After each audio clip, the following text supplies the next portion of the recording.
کہا کہ جناب یہ تو ہیرا بڑا قیمتی ہے. کہا کہ پھر اپنی جگہ پر آپ بیٹھ جائیے آرام سے. دوسرے کو بلاؤ, دوسرے کو بلایا, تیسرے کو بلایا, چوتھے کو بلایا, اتنے درباریوں کو بلایا اور سب نے جو ہے اس ہیرے کی قیمت دیکھی اور کہا کہ یہ ہم سے کیسے ہو سکتا, ہم ایک درباری ہے بادشاہ کے اور اتنا قیمتی ہیرا کیسے توڑ سکتے ہیں. کہا محمود کو ایاز کو بلاؤ, اور جب ایاز کو بلایا گیا اور کہا کہ وہ ہیرا جو ہے رکھا ہوا ہے جاؤ اس کو توڑ دو. ایاز نے ایک بار بھی کچھ نہیں سوچا اور ہیرے کو اٹھایا اور رکھا اور ہیرے کو فوراً 2-3 ٹکڑے کر دیے. ایک لفظ کہنے پر ہیرے کو چکنا چور کر دیا. سب کے سب ششدر اور پریشان ہو گئے. عجیب حال ہے, اس نے تو اس قیمتی ہیرے کو توڑ دیا, اتنے قیمتی ہیرے کو اس نے توڑ دیا, اب اس کا کیا ہوگا. ایاز نے کہا اے تمام درباریوں, میں نے تو صرف ہیرا توڑا ہے, میں نے تو صرف ہیرا توڑا ہے, ارے تم نے تو بادشاہ کا دل توڑا ہے. ذرا اپنے بارے میں سوچو, اس لیے کہ بادشاہ آزمائش کر رہا تھا اور جس نے بھی اس ہیرے کی قیمت دیکھی وہ فیل ہو گیا اور جس نے بادشاہ کے حکم کو دیکھا وہ کامیاب ہو گیا.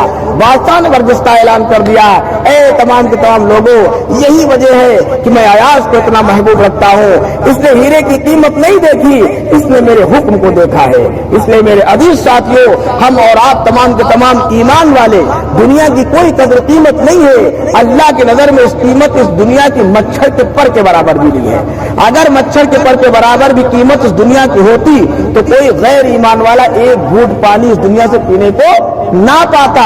لیکن اللہ رب العزت سب کو دے رہے ہیں, سب کو دے رہے ہیں, کوئی قیمت نہیں ہے. قیمت تو اللہ رب العزت کے حکم کی ہے, قیمت تو نبی پاک صلی اللہ علیہ وسلم کے طریقے کی ہے, قیمت تو صحابہ کرام کے طریقے کی ہے.